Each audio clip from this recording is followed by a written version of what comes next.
So this photo is from day one of what turned into a 4-day trip. That's the Trek Grando 520 and the Burley Coho trailer. This is about just over a half a kilometer from where I set up camp. And let's get this day 4 video started. Folks, so it is Monday morning. I'm boiling up some water on the stove. I already boiled some up in my GSI kettle. I've got a coffee brewing up in my GSI Java press. And the leftover hot water I put into this bowl.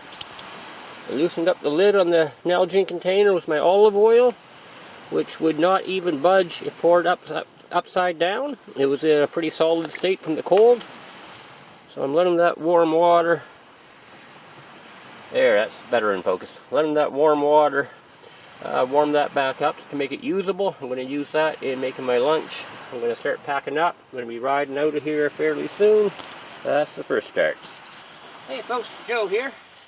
So it is a very cool fall morning, October 25th. I'm going to get some food into me and then get out of here. Here we have some dehydrated pasta sauce. This is supposed to be just one batch. I'm going to make it a slightly smaller batch than planned. I'm going to have some food on the road as well. Just want to hurry up here. I did this last time. I used regular pasta, boiled it up out here while hydrating the pasta sauce. This time the pasta is cooked at home, then dehydrated, then put away. So today we're going to add it all in together, get a little smaller batch than initially planned. I think that'll be plenty. Set that aside. Got a couple other things to add to it here. Here is it. Hold on a sec.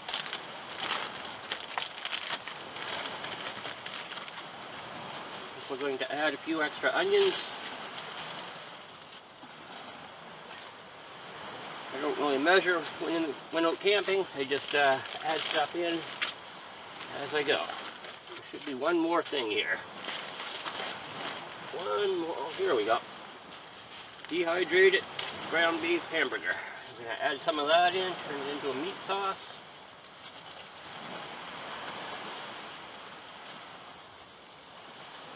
We'll just finish that off just like that. Put this stuff aside. Over here, you can't see this. I have my GSI kettle, which I just brought to a boil. There's the pasta sauce, pasta, all the ingredients, everything's dehydrated. We're just going to cover it over with hot water.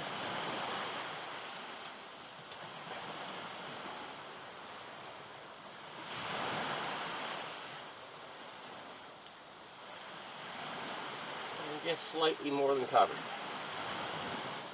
Give her a little stir.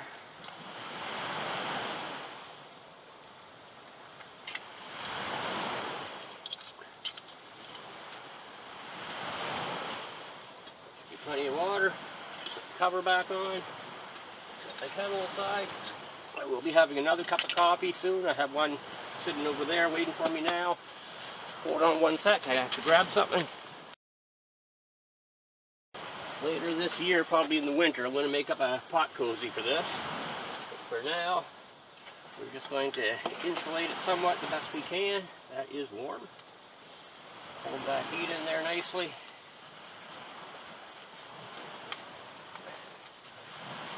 Now when I go about breaking camp, take down the tent. I've already got the sleeping pad packed away. Anyway, so I want to get back to packing up those stuff, the sleeping bags and stuff like that.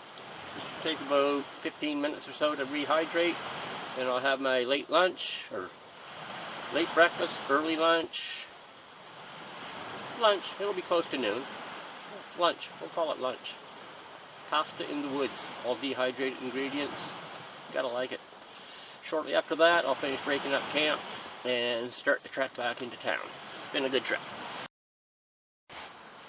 Hey folks, so here we go. I don't know if you can see that from that angle, but I did take a couple still photos. I'll put those up as well. I let this rehydrate while I was breaking camp. I got the tent taken down, the stuff sack, stuffed full of sleeping bag, thermarest, that's packed up. Gotta put everything into the big pack, load it into the bike trailer, load the front panniers, and I'll be ready to roll soon. It's 20 after 12.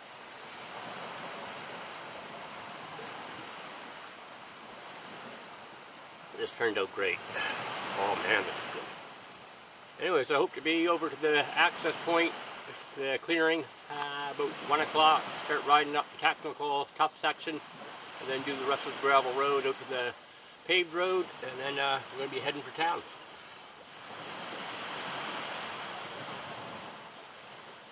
Came out nice and spicy, just the way I want it. The oregano adds a really good flavor, and the ground beef, that rehydrates really, really well. And wow, this is really good. This is definitely something I'll be doing on every trip now. This is dehydrated pasta. I always used to cook the pasta on the camping trip. Got a big dehydrated pasta sauce at times. I cook the pasta out here. It makes so much more sense to cook the pasta at home, dehydrate it,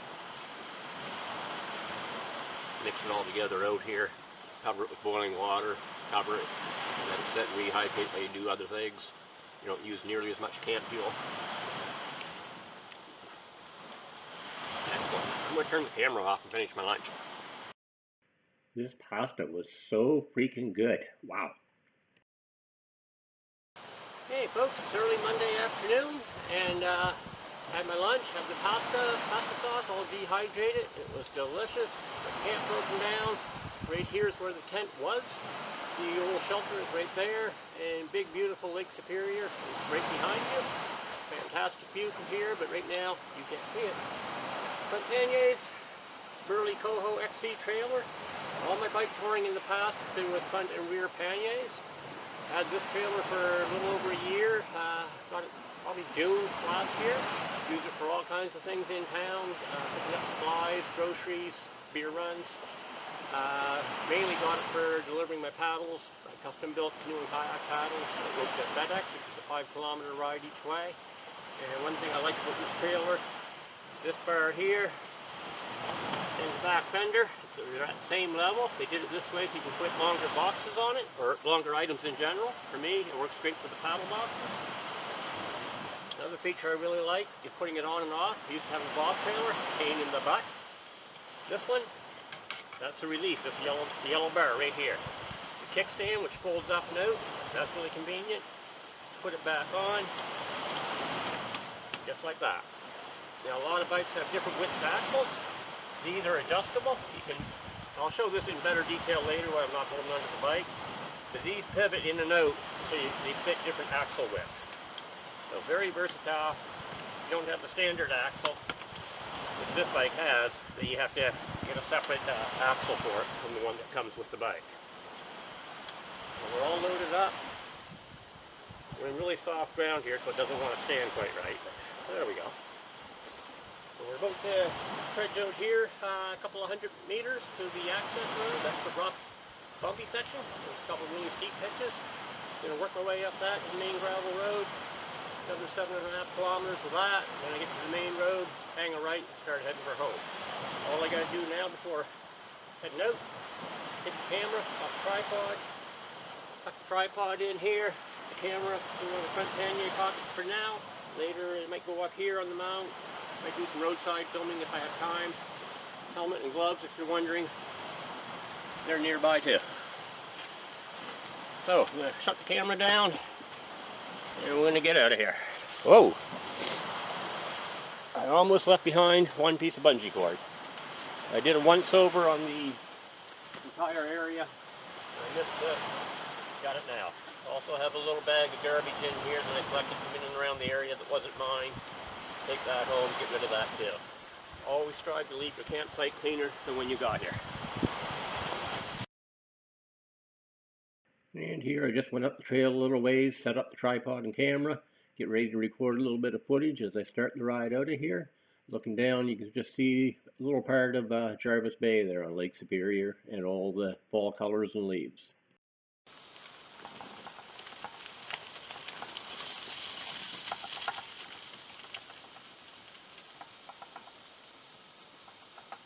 Tell ya, I just love these fall colors. Riding along, seeing the leaves on the ground like this.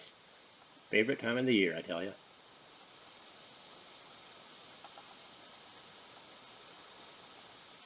I thought I had video footage of some of these next sections, but I cannot seem to find what happened to it, so I'm not sure if the camera was running or not. Anyways, I'll just throw in a few photos here from the previous trip I did in here, just to show you a little bit.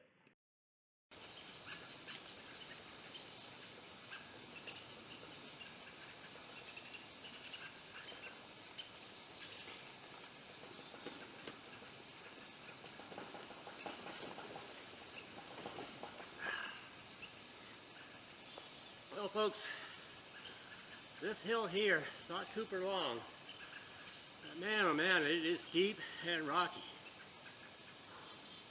It's a lot steeper than it looks. Camera does not do it justice.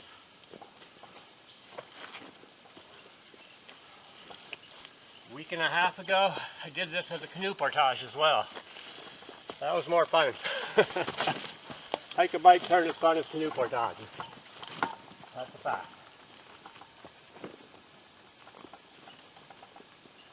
And yeah, I'm definitely missing some video footage that I thought I shot on this day. Kind of bummed out about that, but oh well, what do you do? Here comes the next section of the ride.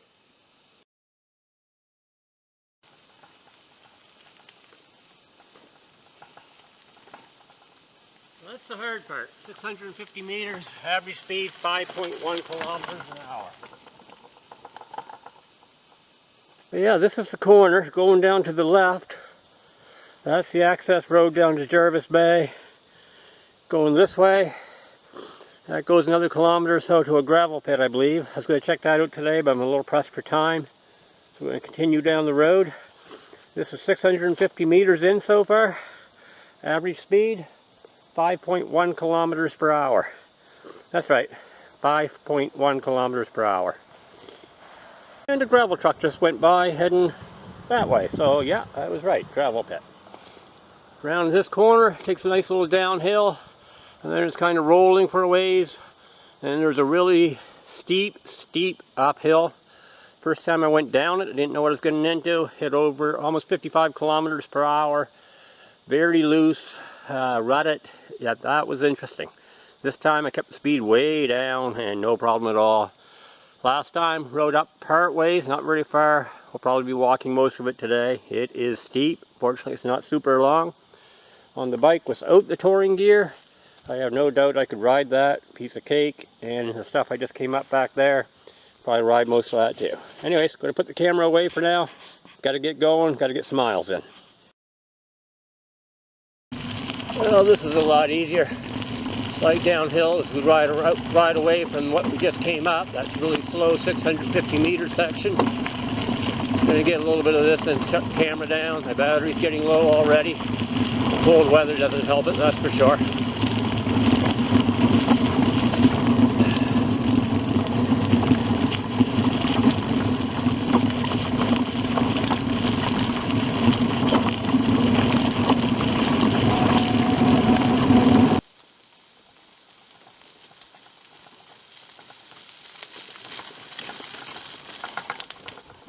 Okay folks, we're off the hard section. We did the gravel section and the crazy hill.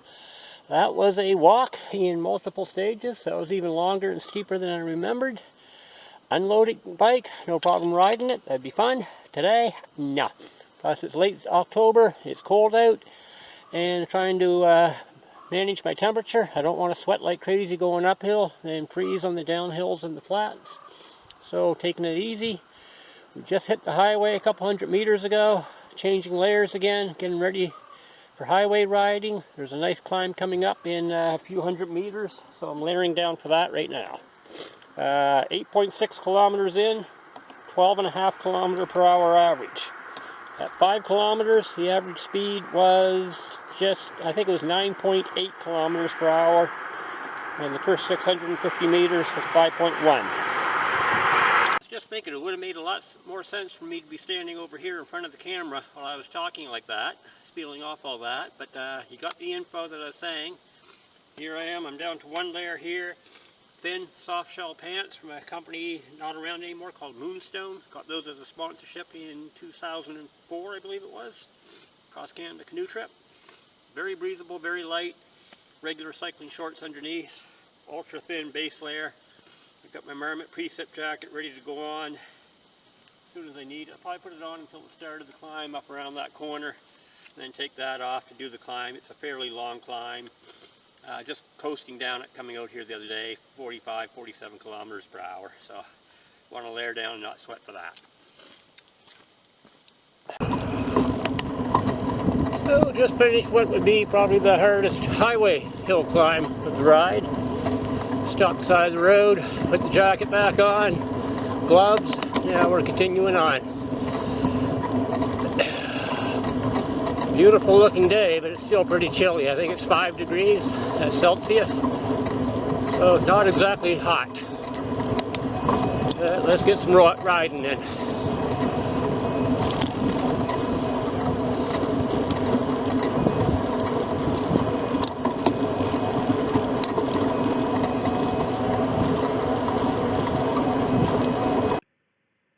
So yeah, a little bit bummed out that a lot of the video footage I thought I had from the last day on the ride out, particularly on the rougher roads and the gravel, seems to have disappeared from my memory card on the camera, in the hard drive on the computer, if I even had it at all.